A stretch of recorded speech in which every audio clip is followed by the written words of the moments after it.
Biohacking is essentially taking action to improve your health. What can I do to influence the expression of my genes, the expression of my health? Nathalie Niddam. She's been involved in the health industry since 1992. She became a holistic nutritionist in 2013 and is a member of the first graduating class of the Human Potential Institute in 2015. As such, Nat's focus has been on personalizing nutrition, health, and energy optimization for her clients for the past several years. She's expanded her practice into exploring innovative strategies from cutting-edge biohacking technology to bioregulator peptides to slow aging for her clients. Nathalie's latest biological age test shows her cells are currently 10 years younger than her driver's license says they should be. Remaining connected to nature in some way, shape, or form is always going to benefit us, both from a physical, emotional, mental perspective. Some of the most interesting people I've met over the last little while are people who...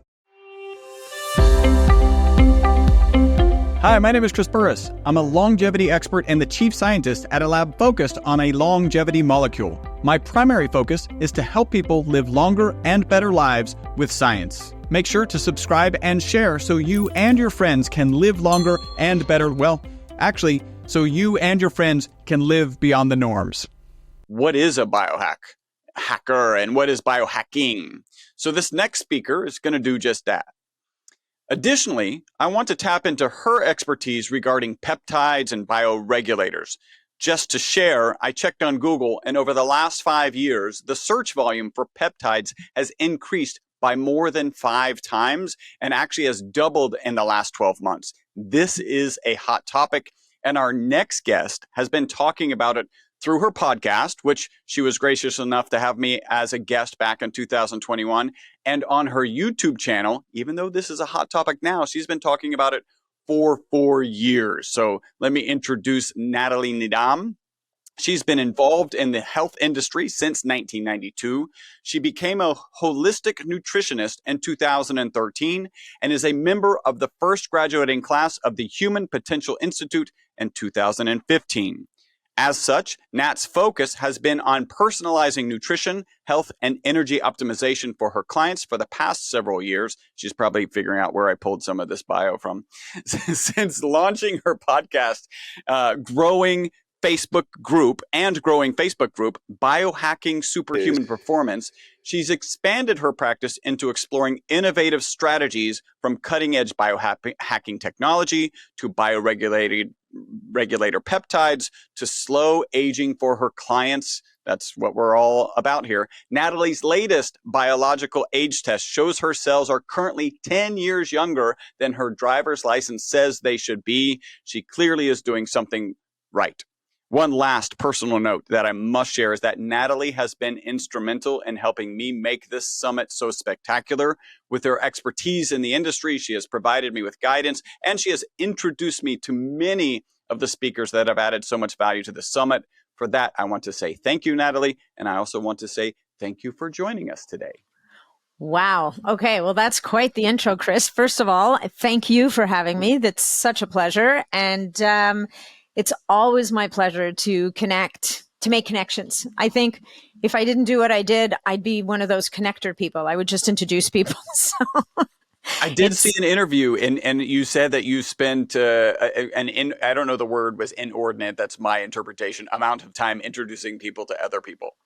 Well, it's never inordinate. I actually think it's one of the things that we do. And I think it's interesting. It's an interesting thing about this industry that is defined by real sense of community. And I have found by and large that people with big profiles, little profiles, whatever it is, are just like really willing to help other people. It's a very, I've been in other industries before, and I don't know that I've ever seen it quite to this degree. And maybe it's because we're all just trying to be better humans as we're trying to optimize our health and do all the other things. So yeah, I think there is something here. I think that's true. And one of the things I was kind of watching interviews, I see you as extremely analytical and very much an experimenter. And to the point that in your Facebook group, you've attracted similarly analytical and experimental biohackers. Have you always been kind of analytical and this experimental? What in your background kind of threw you in that direction, or did you just grow up this way? Yeah, it's funny that you mentioned that. I think, I mean, I'm not there are people in my Facebook group that made me look like a complete slob. And I find a lot of them, interestingly enough, some of the best people in this space have an engineering degree. They have that kind of methodical step-by-step approach where they've got spreadsheets and they log everything and they're like obsessed with A and B and C. Like it's really interesting. And I love testing different things and seeing how they work, but I'm nowhere near as analytical as I think you think I am. but definitely, the Facebook group and now the Mighty Networks community definitely will attract people who are looking to they're trying to understand what are all the options outside available to them and how do I make sense of it and does it apply to me? And so it's a very exciting space to be in. Some days it's a bit of a tough space to be in because there are a lot of regulatory powers at play who are making it more difficult to access different things. Maybe there's good reasons for that. It's, there's some politics at play, there's economics at play as always. And so it's becoming a bit of a trickier landscape, particularly in the peptide space. You probably heard about this, but definitely a little bit. Yeah. Yeah, definitely in the peptide space, it's become very contentious in the sense that the FDA came out and have basically changed the designation of many of the peptides that people use from, I guess, something that compounding pharmacies could manufacture to being not available. And there's like 28 of them, right? Something in that range. Yeah. Yeah. And some of the most, some of the most common, some of the ones that all the evidence points to them having overwhelming benefits with very, very few, if any, risk factors. And so, I was just at a conference this weekend and speaking to a doctor in this space, a leading doctor in this space. And there's definitely several medical groups that are trying to take action to at least slow things down at the FDA level to say, look, give us at least time to amass the data that you say that you need to show that these are safe, because everything we're seeing in practice is pointing to that. And I think that, the most heartbreaking thing for me is that you have a small group of people that can't be helped by conventional medicine. And those people in some cases have seen dramatic benefit from certain peptides. And to take peptides away from those people, I think is it's kind of criminal, right? Because you're pulling the rug out from under their feet. And there doesn't seem to be a whole lot of data or evidence that would point to a good reason for that. Seems like it's just fuel to the kind of big pharma conspiracy mindset, right? Like it's just that fuel. Like whether there's any validity there, like this clearly is the fuel. Yeah, so I'm not much of a conspiracy person, but I have to say that it's becoming harder to discount that there's definitely an influence on policy, like a very powerful influence on policy by the pharma industry. And if we're going to be honest, they're not clean. They push out a lot of drugs before they're ready. They push out drugs that have a lot of negative side effects. And, there's well over 20,000 people in that Facebook community. And the number of side effects that we see are so minimal and small. It doesn't mean that it doesn't happen on occasion, of course. But if there was anything really horrible at play, we would probably know it by now. And I'm sure somebody's sitting there saying, yeah, well, you don't have 20, 30, 40, 50-year data. And you're right. I mean, there is a fair amount of data around. And some of these compounds, like Thymosin alpha-1 is approved as a medication in about 30 different countries. So somebody thinks it's safe. And there are a lot of clinical trials done on humans with that particular peptide that show that not only is it safe, but it has unique benefits that are really that can't be matched almost by anything else. And now you've got to go outside of the country to get those. Is that the situation? You have to go under the radar. Yeah. And the problem with under the radar is you're now going to hit layers, right? You're going to hit layers with players that are big enough and professional enough to be safe. But now you've got below them, you've got the whole underbelly of an industry of people who see a really great opportunity to make money and are just jumping in. And honestly, I think if the goal is ostensibly to keep people safe, they're actually going to end up doing the dead opposite, because now you're going to end up having people scrambling around looking for anything and, shopping for the bottom, looking for the cheapest product or whatever the case may be. And somebody could get hurt. And it's not because it's going to be because peptides are unsafe. It's going to be because, they've gotten thrown into an unsafe market. Yeah, exactly. Yeah. I mean, why take them away from compounding pharmacies? Like, let's be real. Yeah. So we've been really talking here for a little bit, and we're talking about biohacking. Like, that's what we're talking about. What do you see? What is biohacking to you?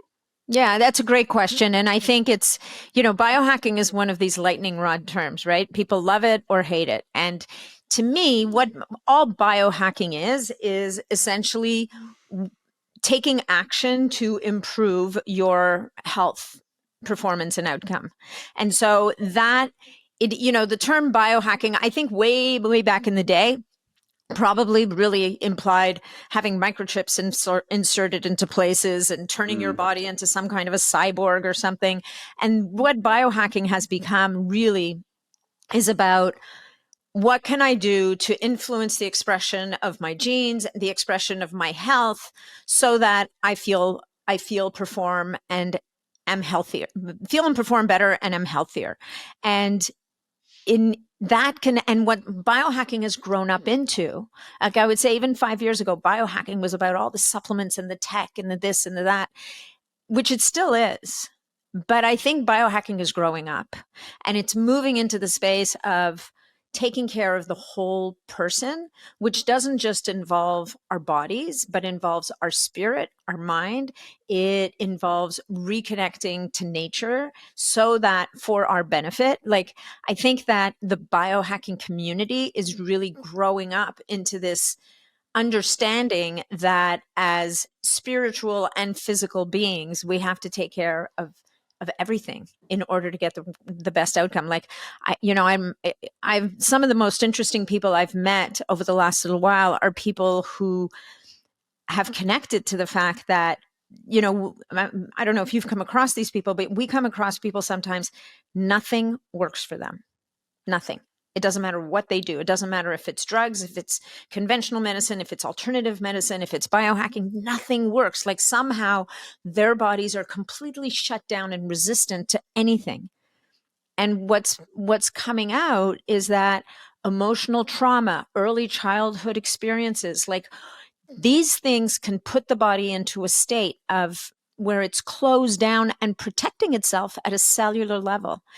And until people can now unpack that and free that negative energy from their body. And I think, there was a very famous book called The Body Keeps the Score that speaks to this, where until you're able to free that, to release that energy, resolve that trauma in some way, sometimes you can't get better. And what's magical is when you do find the therapy or the modality, whether it's psychedelic, like controlled psychedelics in a therapeutic setting, whether it's psilocybin or ketamine or what have you, until you tap into that with guidance, nothing really moves. But when you do, wow. Like, it's people almost experience, in some cases, almost experience spontaneous remission, right? The magic starts to happen. So I think that biohacking in its newest iteration, as it grows up, if you will,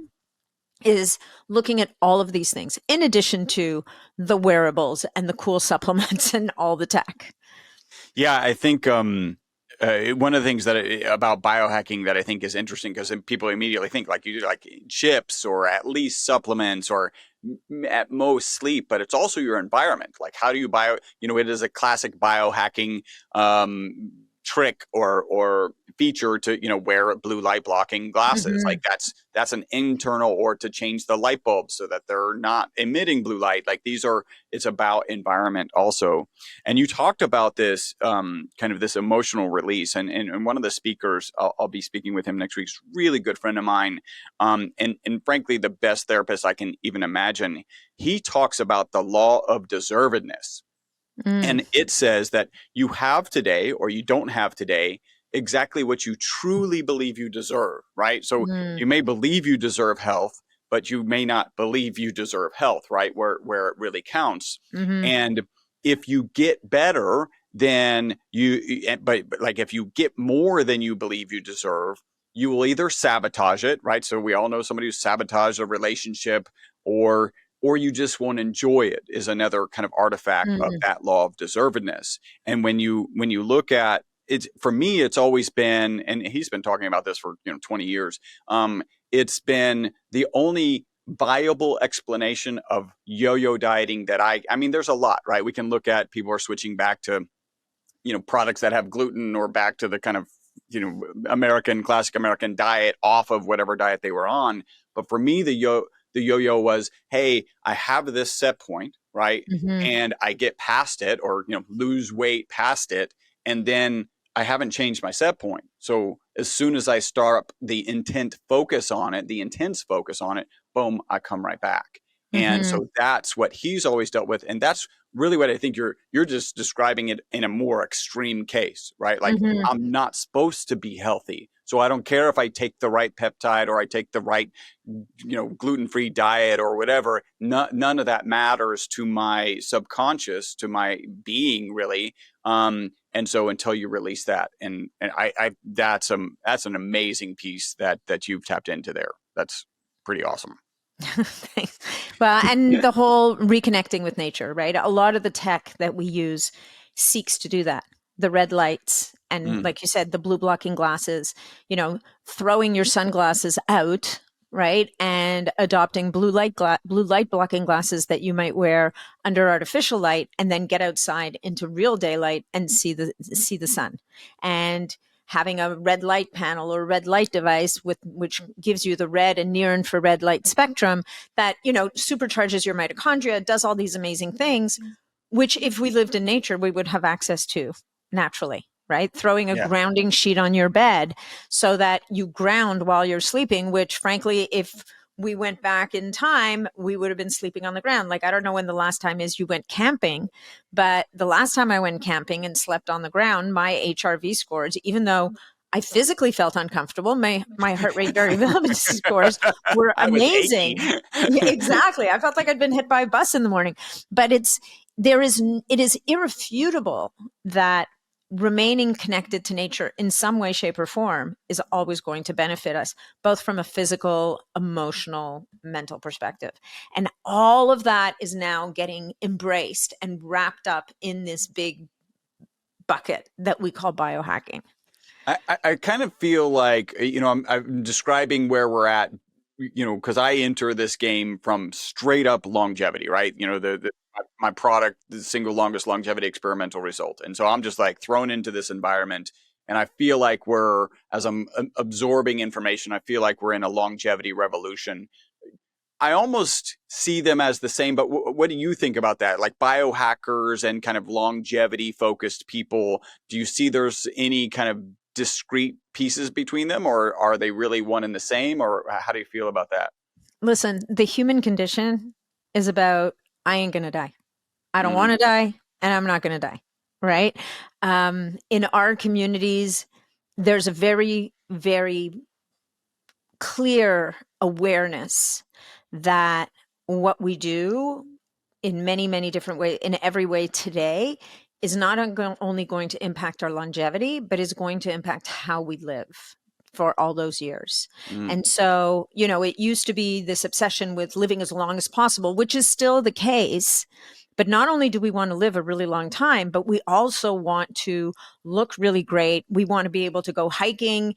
We want to be able to meet our own needs. We want to enjoy life. We want to contribute and give back.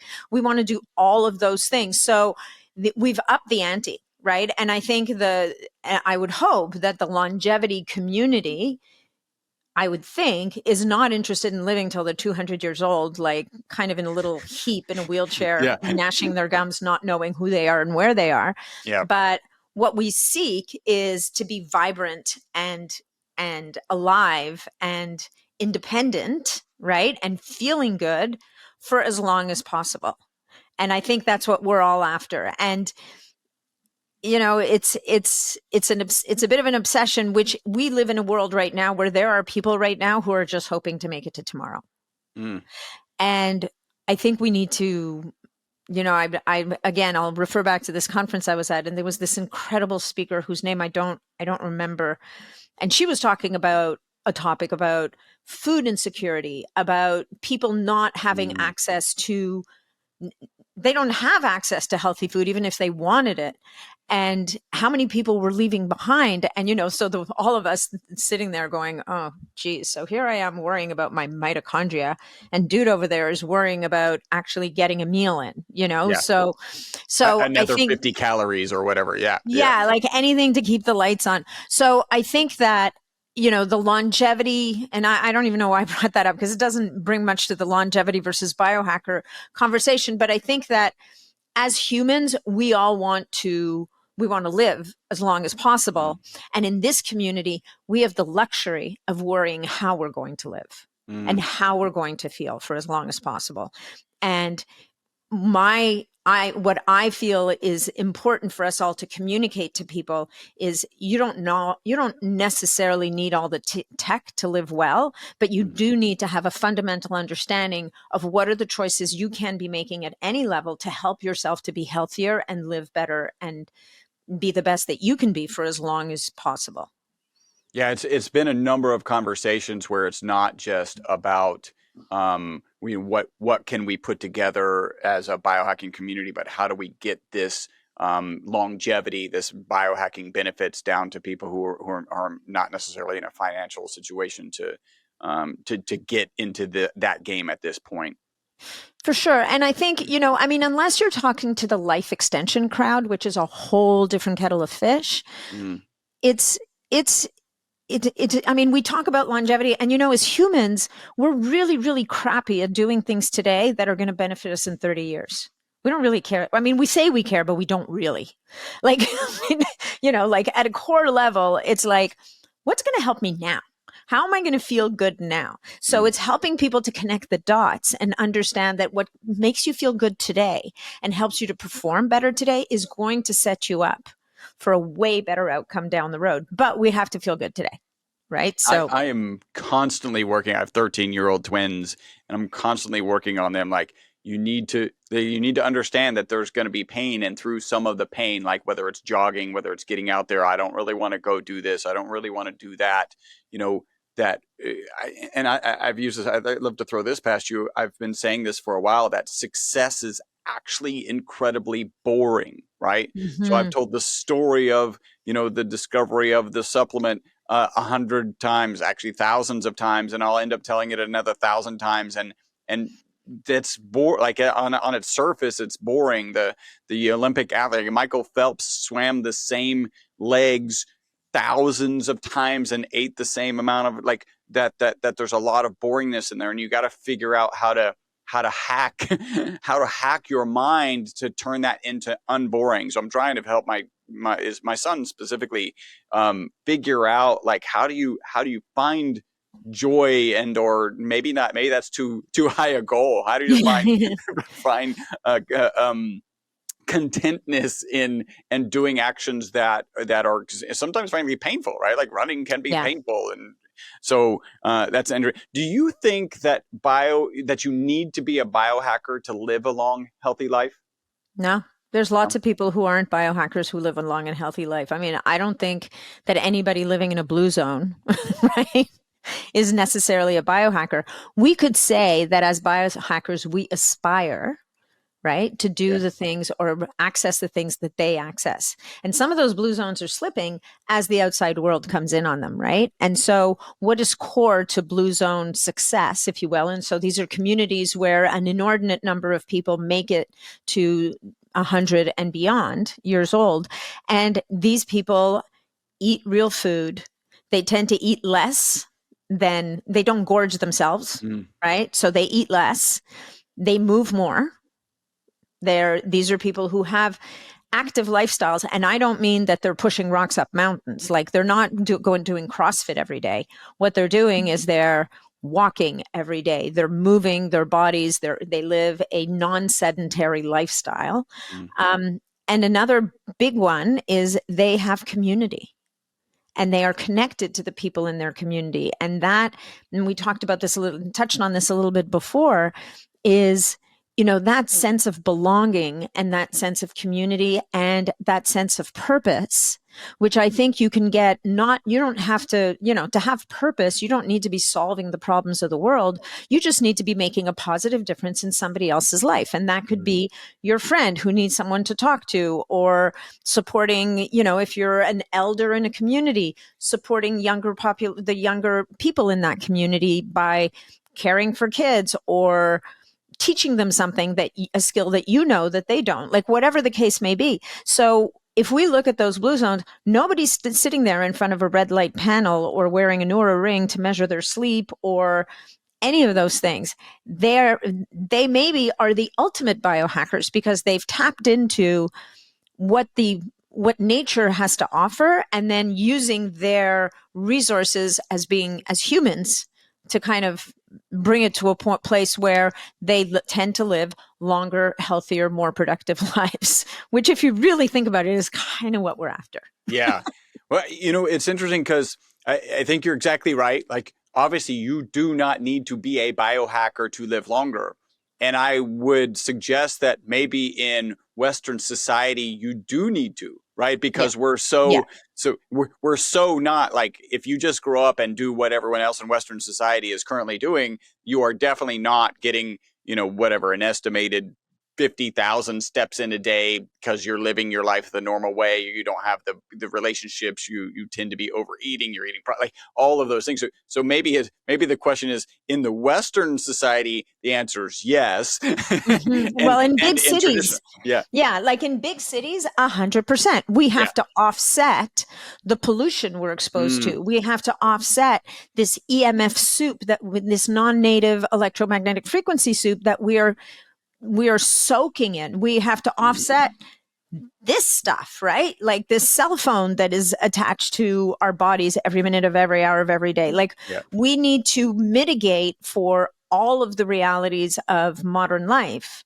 And so therefore, this is where biohacking kind of comes in, right? We have to be able to step away from the hyperpalatable foods that are ultra processed and made up of ingredients that our bodies like, seriously, like, what am I supposed to do with this? All right, I'll throw it into a cell membrane. Let's see what happens. It doesn't generally end well. Right? Rolling the dice. Exactly. Hey, super quick break from the podcast. Hopefully you're loving it. This is a way you can support the podcast and take advantage of a great offer. We're offering 50% off of one of our MCT bottles. MCT is an amazing oil. Add the ESS 60 molecule to it. It's even more amazing. All you got to do is leave a review on iTunes. Send us a notification that you've left that review. We'll get you a coupon code that'll get you 50% off of our MCT oil and free shipping. Back to the podcast.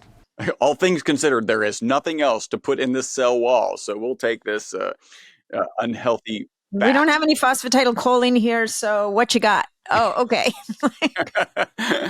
So when did peptides get on your radar? I literally kind of look back at I think your first video that you posted on YouTube was related to peptides. And this is, I don't know, what did I say, 4 years ago? Maybe it was even longer than that.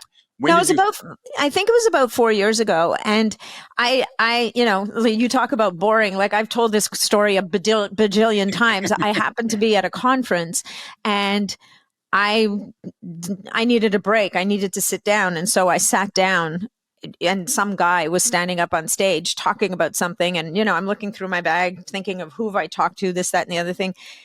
And all of a sudden, when you can hear something kind of in the background that starts to get your attention, and I'm looking up and I'm like, what did he say? Did he just say that, he has this crazy tan, but he hasn't spent a minute in the sun? Did he just say that there's a compound out there that can help to lengthen telomeres and restore melatonin production? Did he say that if you use that thing, you get healing of the GI tract and musculoskeletal issues and it's not a drug? And all of a sudden I'm like, wow, like what's this guy now you got talking your about? paper and pen and start taking notes, right? Yeah. And you tap the guy's shoulder in front of you going, is he for real? And the guy sitting in front of me turns around and goes, oh, dude, this is going to revolutionize medicine. Because he owned a compounding pharmacy, this guy. And he said, this is the stuff that's going to take medicine to the next level.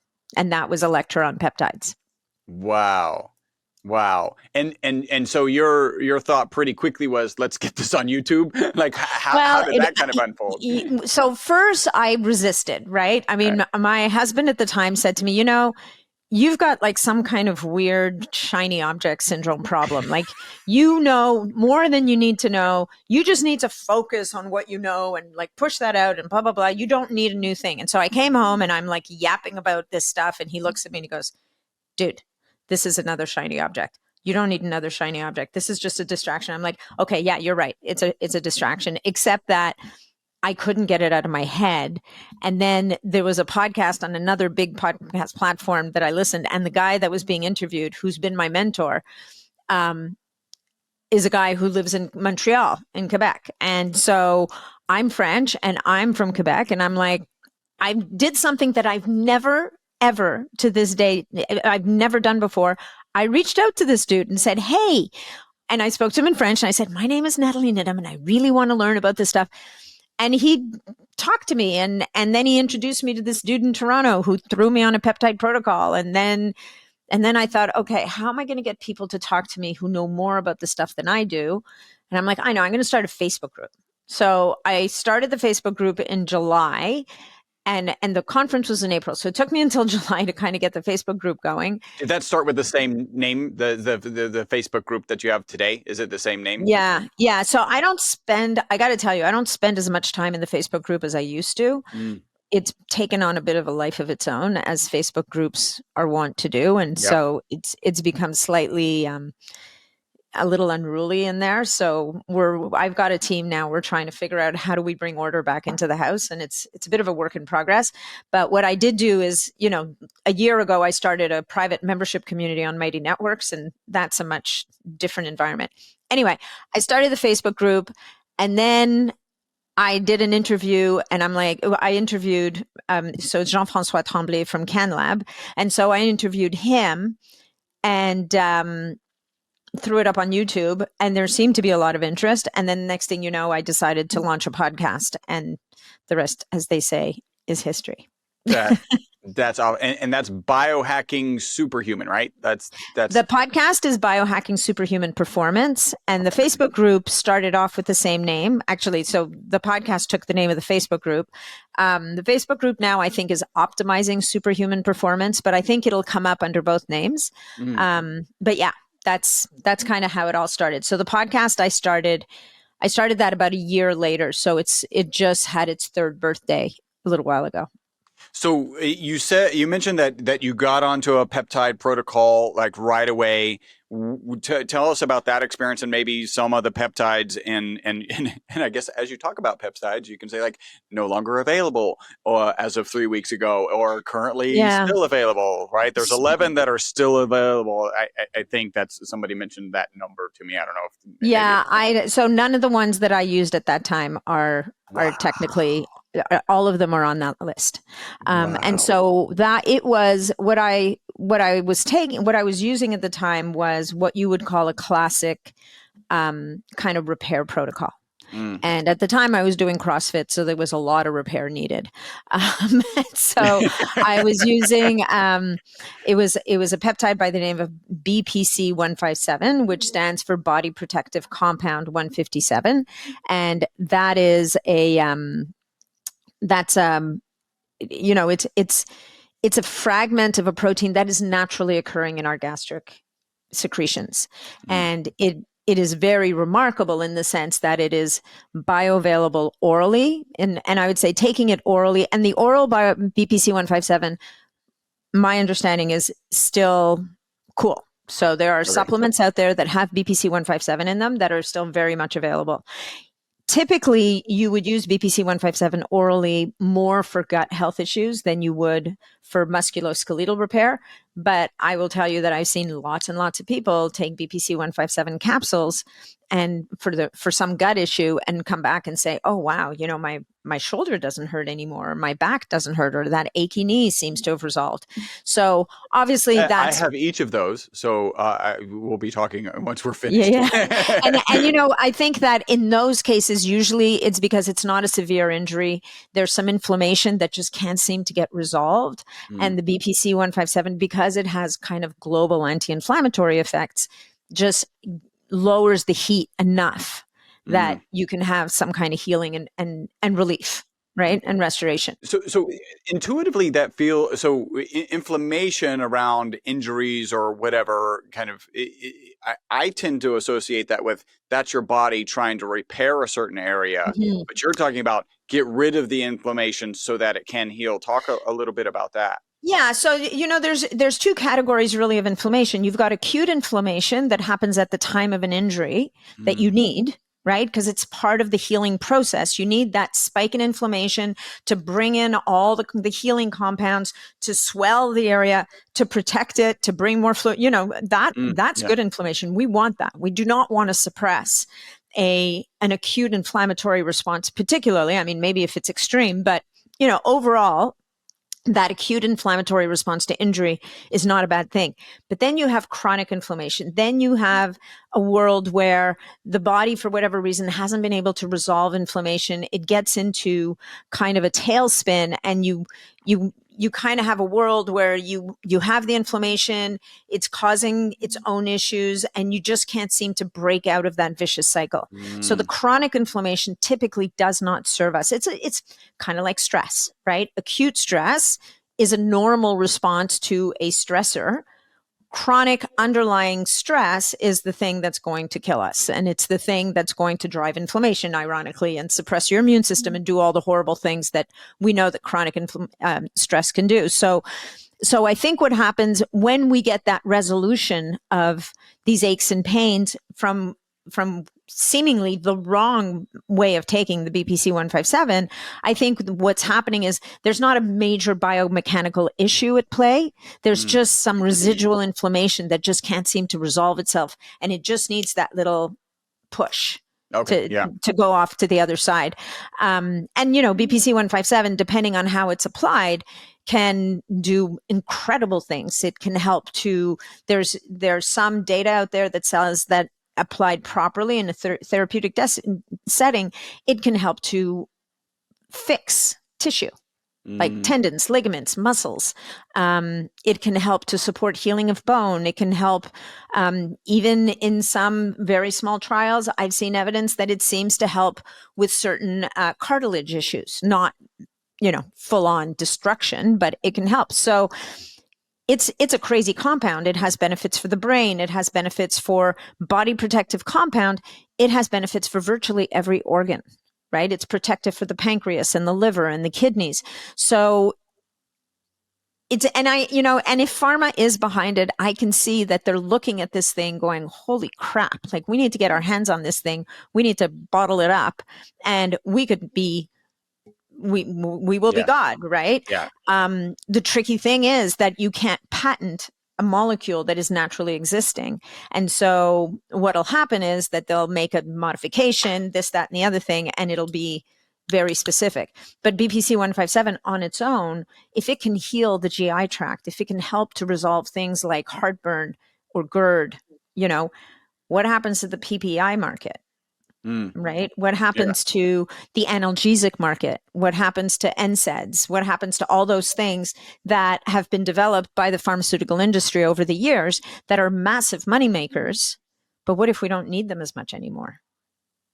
Yeah. So, No, and they're not punching holes in our gut in the process. Like, the fuel's on the fire. That's for sure. Right. Like, yeah. right. Cause I tend to try not to subscribe to that, but then you get these pieces that, like this, and you're like, okay, well, that doesn't fit the model. Like, the FDA's responsibility, the way the where the FDA sits with supplements is, we don't have the staff to have everyone get every supplement approved before it goes to market, right? And that makes sense. The first time I read that, actually, as I'm getting into the space, the first time I read it, I took a screenshot of the statement that says you don't have to prove a supplement is safe before you put it on the market.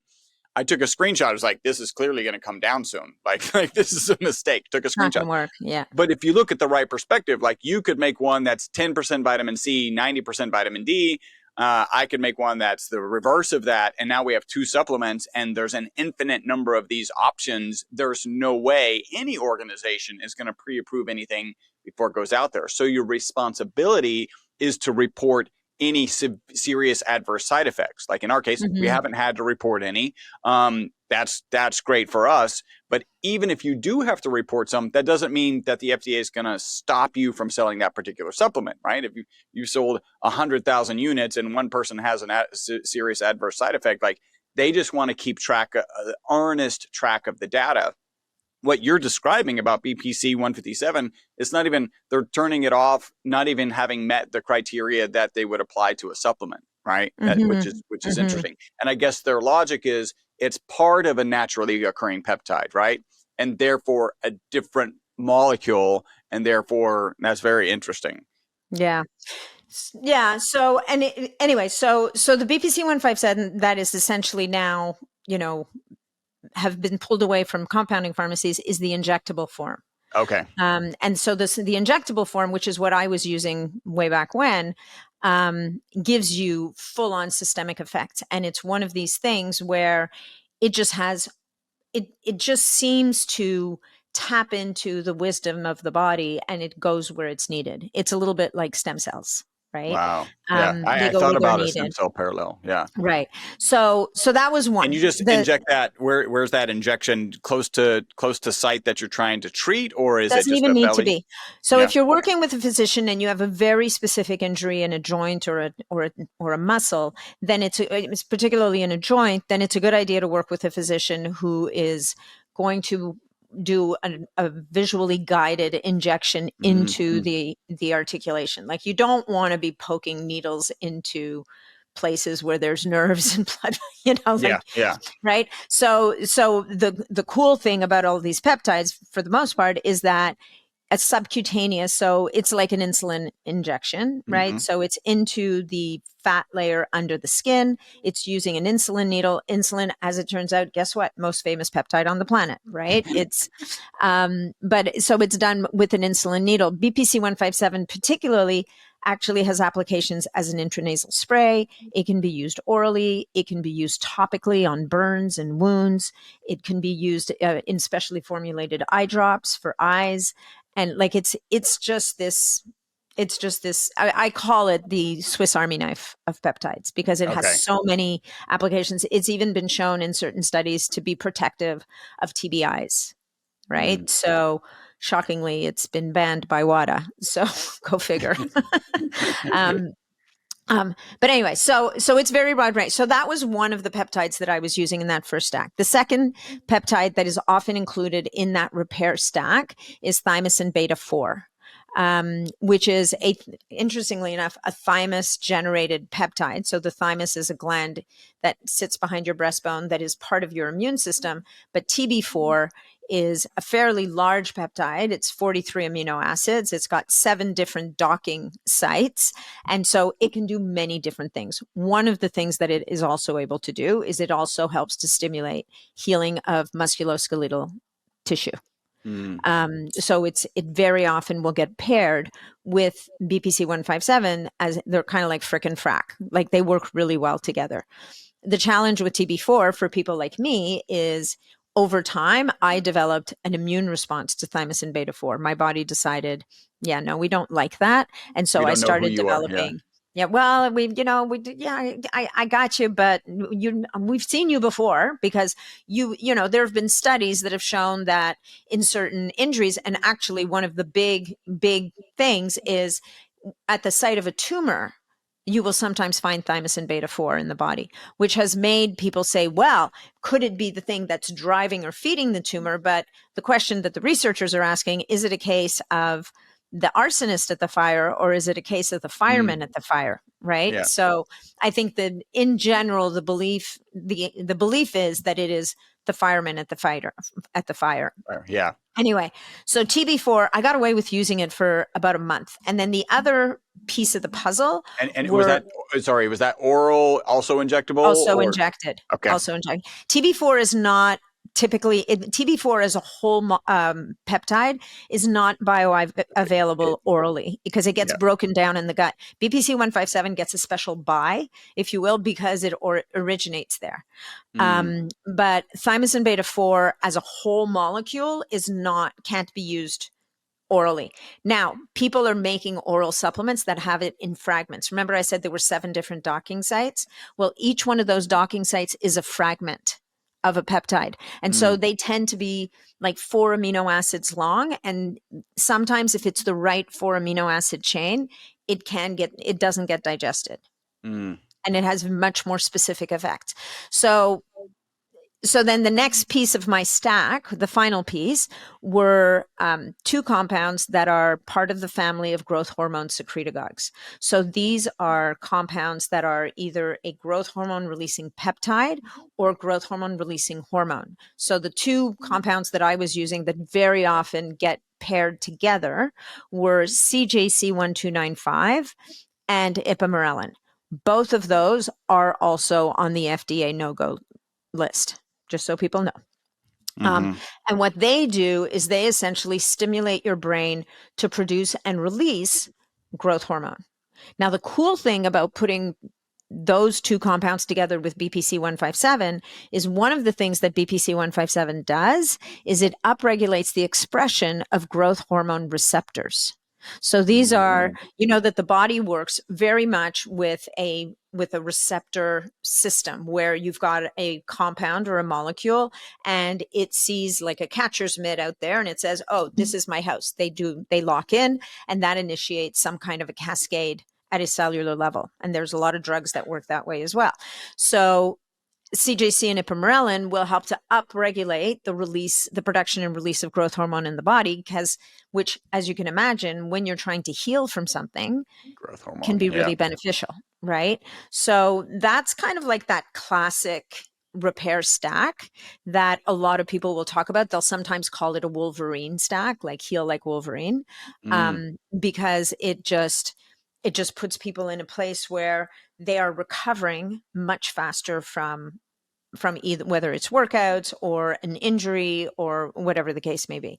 So in my case, it worked really, really well for, I want to say 4 to 6 weeks until my immune system decided, that CJC and Ipamorelin, I don't like that stuff. And as for the TB4, I don't like that either. So the allergic response in my case was, which is most of what I see out there.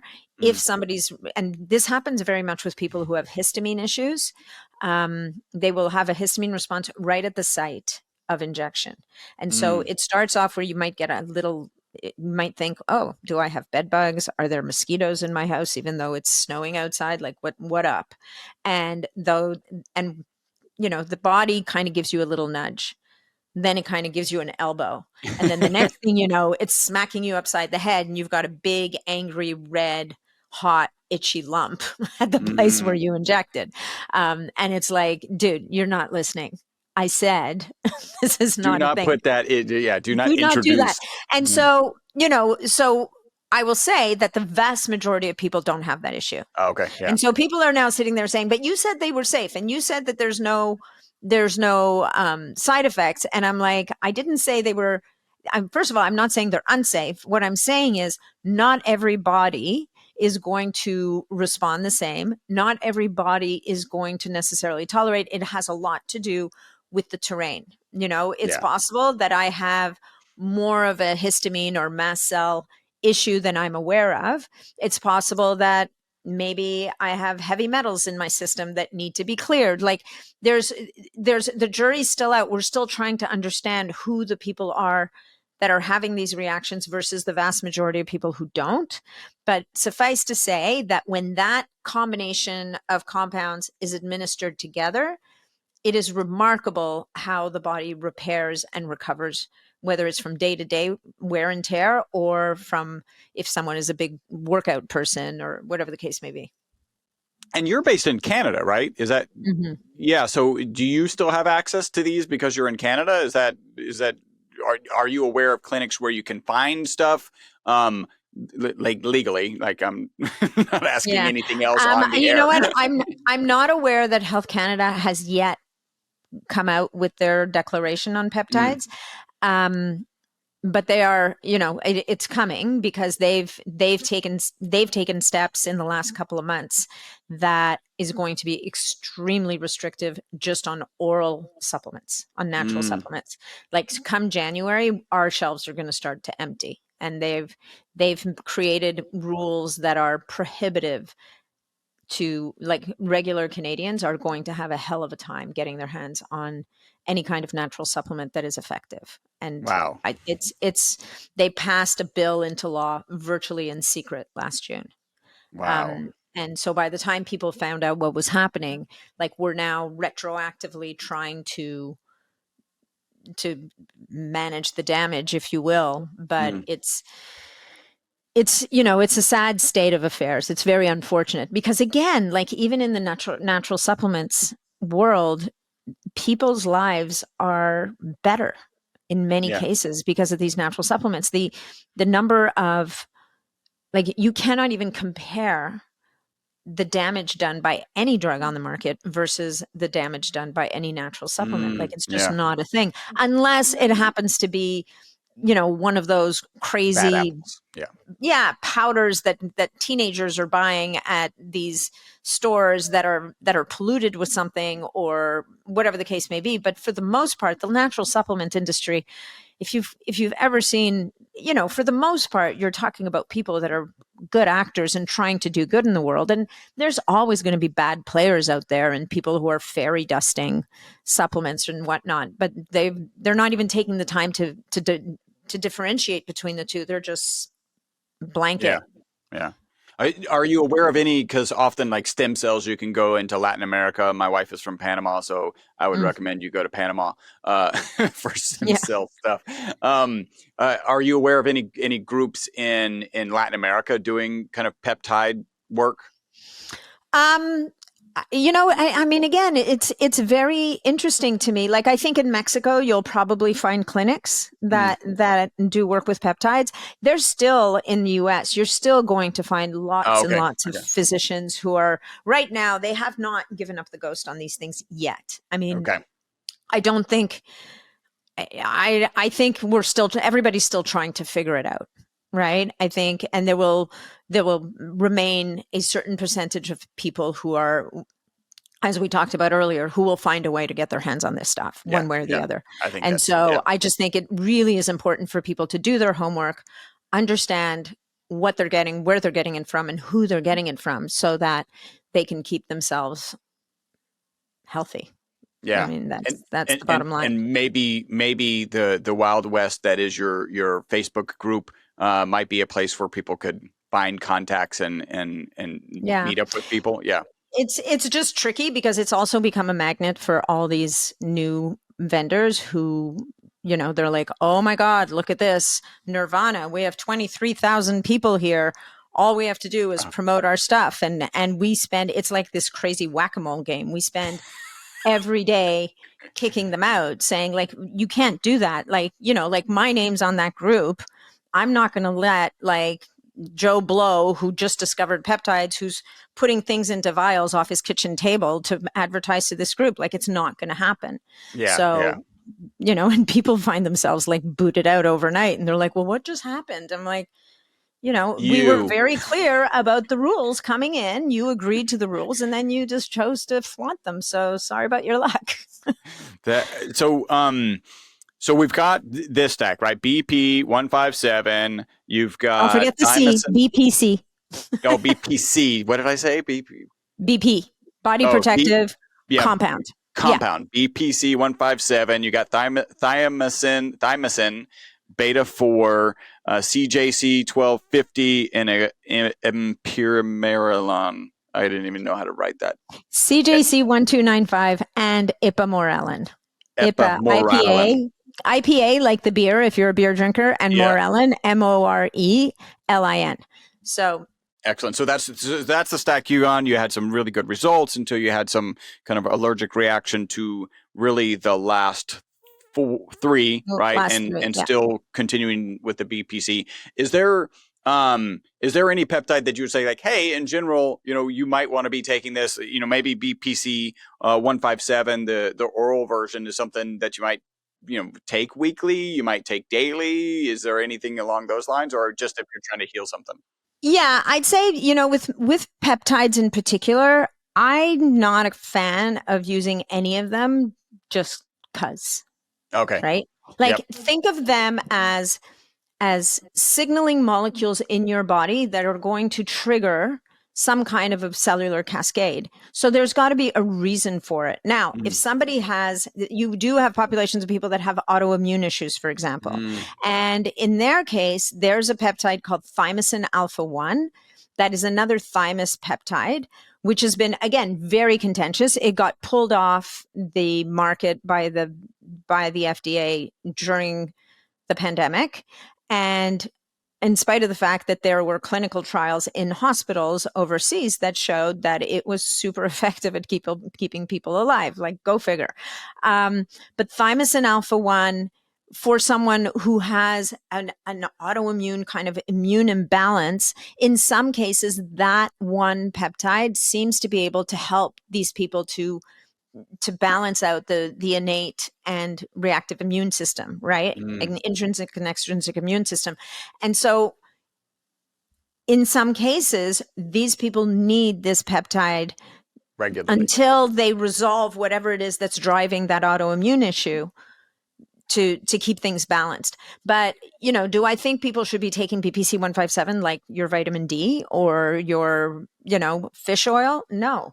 BPC, any peptide, use it when you need it and then step away. Think about the fact that you're pushing the body into some kind of a healing response. Well, the body responds way better to a pulse than it's going to respond to a constant knocking on the door. Right? Yeah. Plus, once you've initiated that healing response and the healing has happened, step away. Like, let things lie and then come back later. I mean, the thing is, like, there's a lot of peptides out there, right? And they all have different applications, but I would say that for the most part, they are to be used in an appropriate manner when you need them, and then step away. There's a subset of the peptides called bioregulator peptides, and those are kind of like a completely different category. So the peptides we've been talking about are small proteins. They're 50 amino acids or less in length. The bioregulator peptide category are 2 to 4 amino acids in length. So they are minuscule. Teeny tiny, yeah.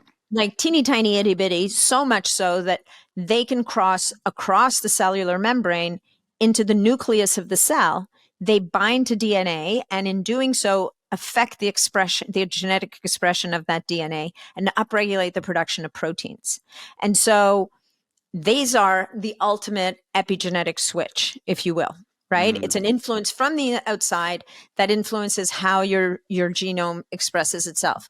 What's cool about them, cool being a very technical term, what's amazing about these... What's the coolest about them?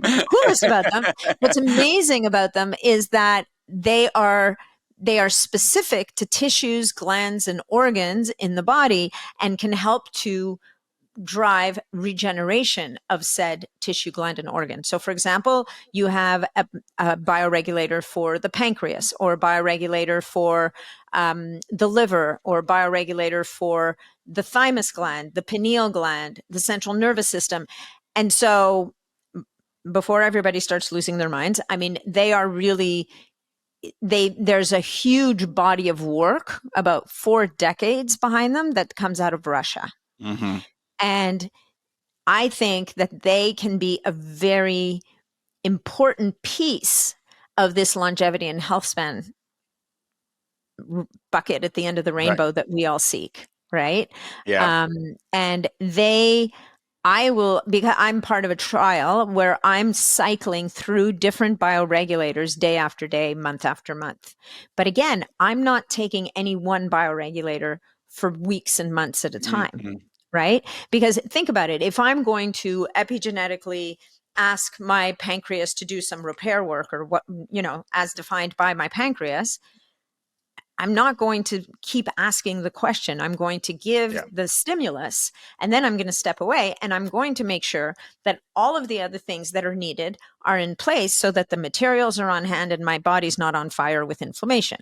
Right? So when I talk about the bioregulators, people will often, and I've learned to modify my talk to avoid this response, because when you talk about them, airy fairy pie in the sky, oh my God, aren't these things amazing? People are like, where do I sign up? And I'm like, okay, so let's take a step back. Like, how's our nutrition? How's our sleep? How's our inflammation? Are we, providing our bodies with the building blocks so that it can do the work and all the things? But they are there, and there's a lot of human research behind them that shows that they can be a really, really important piece of this kind of longevity and health span puzzle. And where do they sit kind of regulatorily? So somehow, and I don't even really know how this happened, but somehow the pineal gland bioregulator, which is, I guess it's the most famous of them all, somehow epidolon landed on that list. So it's the injectable form of the pineal gland bioregulator. The good news is that there is an oral form of all of the bioregulator peptides that are actually classified as nutritional supplements. And they are an actual extract of the corresponding tissue, gland, or organ from young cows. So the heart bioregulator is an extract from the heart. Now, it doesn't even look like heart. So the next question people will say to me is like, well, wait, does that mean that if I'm having desiccated organs, I'm getting bioregulators? And I think the unofficial answer to that is yes. I think that people who eat a nose to tail diet unknowingly are actually accessing bioregulator peptides. I literally ate my first ground beef with a small portion of liver and heart in it last night. Like, that was amazing. And maybe I think actually I was probably preparing for this, and I saw your interview and you were talking about that, and it'd been on my radar. Like, I should probably be doing this. And so that was the moment. I was like, okay, now it was ordered. It arrived. I had some last night. So that's cool. No, it's amazing. I mean, think about it, right? And this is where, I was having a conversation with that woman at the conference talking about, people who don't have access to good food. If we can teach people, those cuts of meat that nobody wants to eat, that are, like the liver and the heart and the sweetbreads and the kidneys and all that stuff. Well, if you eat those, you actually give your body access to nature's compounds that actually help to heal you. And you don't have to look far. Like, in a lot of these, like native communities, right? Like indigenous communities, the local wisdom is, if somebody has a heart problem, you feed them heart. If somebody has a liver problem, you feed them liver. And what is the first part of the animal that is consumed? Whether it's an indigenous community, or even frankly in the animal kingdom, it's going to be the most nutrient dense part of the animal, which is going to be the brain, the heart, the liver, the lungs. Like, those are, I mean, we don't have a taste for that, right? We're like, ooh, that's gross. Like, those are all the bits and bobs I don't want anything to do with. And the truth of the matter is, you're not going to go to the grocery store or to your uber amazing butcher and find like a bag of pineal glands waiting for you to fry them up. Like, that's just not going to happen. So, but you can. And it's not because the FDA has said you can't. It's just well, actually, they have, because there's that whole mad cow disease problem. They're all funny. Yeah, there's challenges. But there are now, so there's different grades, right? Different grades. So the most foundational would be to eat nose to tail, right? Yep. And that's going to give you some access to some of these peptides. The next layer is going to be the like Ancestral Supplements or Paleo Valley or Heart and Soil. These are all companies that are desiccating organs and encapsulating them. And they're using many of the organs that you would never find in a store, like testicles or ovaries or thymus gland or thyroid gland or adrenals, all the different bits and bobs, as we can call them. They're desiccating them, they're grinding them up, and they're putting them into capsules. Right? Yeah. And I've spoken to tons of women who will use the female organ capsules, and they can't use a full dose because it whacks out their hormones. Wow. Right? Like this is a thing. Like this is not a joke, you guys. And then the next level from that would be the nutritional supplements that are the bioregulator peptides, where they've refined the extract even further and really honed in on the actual amino acid chains that are going to flip those switches. And then the top of the heap, if you will, is going to be the synthetic bioregulator, where they've identified that amino acid chain from the organ and they've resynthesized it in a lab. And now it can be reintroduced into the body either as a subcutaneous injection or as a sublingual drop, because they're so itty bitty, teeny tiny, these things, they can be absorbed through the buccal membrane and get right into the circulation. So although I feel like we're potentially less than halfway through this conversation, Sorry. We're also running quickly Way running over. out of time. This has been everything that I anticipated, and then but half of it. So I do want to get to wrap up questions. Sure. I can't imagine that you and I aren't going to connect again and like dive into the second half, whatever that looks like. But this has been an amazing journey, kind of following your journey with peptides, getting into things, bioregulators and desiccated organs. Like, I think this has just been amazing. But I do have some wrap-up questions, and let's do these a little rapid fire. All right. Natalie, do you have a target age that you want to live to? Oh, yeah, I saw that question on the sheet and I was like, really? You want me to put a number on it? Honestly, I want to live as long as I am healthy and vital and productive and contributing to the world. So I love that. I hope that I live into my 90s and live well, but you know what? I will do everything in my power to get there, maybe 100, but who knows? I'm not assigning a number to it. I'm assigning conditions. It's not unconditional longevity. Yeah. How long do you think humans can live? And this is turned into like today, like current, and then potential. I think if you speak to like Cavinson, who discovered the bioregulator peptides and marketed them, normal human lifespan is 120 years is the maximum, right? So that's the accepted maximum. Can humans live longer than that? Maybe. We're going to have to see. We're going to have to see if we can really beat Mother Nature at her own game. Right. And if we can offset and if we can manage not to destroy the planet in the process, I think there's so many caveats to that question. So we'll see. Good. What are 2 to 3 protocols, habits, mindsets? Let's call them shortcuts, because everybody likes shortcuts for longevity and a long health span that you would share. Okay. Prioritize sleep, like quality sleep, like it's a job. Eat natural, whole, amazing food. Like just cut out the crap. And that includes alcohol and all the things, as in the cutouts. If what you're after is really longevity.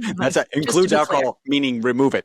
Yeah, remove it for the most part. Doesn't mean you can't have a glass of wine once in a while, but alcohol as a staple in your diet is not going to get you to where you want to go. I can promise you. So what did I say? I said sleep, I said alcohol. And I think, this whole space of gratitude and groundedness and connection to nature, like the whole emotional piece and reconnecting to nature wherever you can, and community. I know I've squeezed like 7 in there. I apologize. But I think all of these pieces are critical to this pie, right? That we call longevity and health span.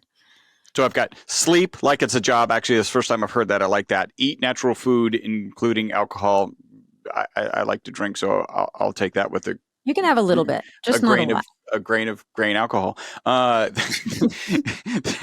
3, gratitude that kind of morphed into also community, right? Like this is kind of mindset stuff. That's awesome. Nathalie, how can people contact you? So they can find me on Instagram, which is just my name, Nathalie Niddam. They can listen to the podcast, which is the Biohacking Superhuman Performance Podcast. And probably the best one stop is go to my website, natniddam.com, sign up for the newsletter, maybe think about joining the Mighty Networks community, or I'll pop in there like a genie every once in a while. I'll go to the Facebook group, but the Mighty Networks group is where I do the live Q&As and all the cool stuff. We'll have to have you in there sometime to talk to people about all the stuff that you talk about, Mr. Chris. That would be very cool. And what in the near future are you excited about? Everything. I think we're at such an exciting time in the health space. There is so much incredible innovation coming down the pipes. And we are also being led into this world where we're learning about the wisdom of our body and reconnecting to it. And I think it's the intersection of those two things. The regenerative technologies, all the cool stem cell stuff and exosomes and all that stuff that's amazing, but partnering it with reconnecting with our physiology and listening to what the body has to say. Because as far as I know, we have yet to reproduce any kind of machine or anything that can heal and regenerate like this human body can. So we have to respect that physiology and see what can we do to open the doors for it and augment. And I think we're at a really exciting time right now in that whole space. Some might say we need to biohack that. Yeah, sure. Biohack, if that's what you want to call it. Sure. You can find her. So it's Nathalie Niddam. Her last name is Niddam. That's on IG. Biohacking Superhuman Performance. That's the podcast. That's also the Facebook group, Nat Niddam, NatNiddam.com. Look at her Mighty Networks group, where you'll probably get half of the story each time you visit. Like I got half the story this time, because there's so much to the story. Nathalie, thank you so much for joining us today. Oh, it was my pleasure. Thank you so much for having me, Chris. It's always great to connect with you. Thank you. It's been an honor. I hope you enjoyed this episode of the Live Beyond the Norms podcast. Make sure to subscribe and follow. Also, make sure not to be that guy, the guy sharing this podcast with people who are not interested in living beyond the norms. If you would like to learn more about the ESS60 molecule, the molecule responsible for the single longest longevity experimental result on mammals in history, a full 90% extension of life, visit myvitalc.com. That's myvitalc as in carbon.com.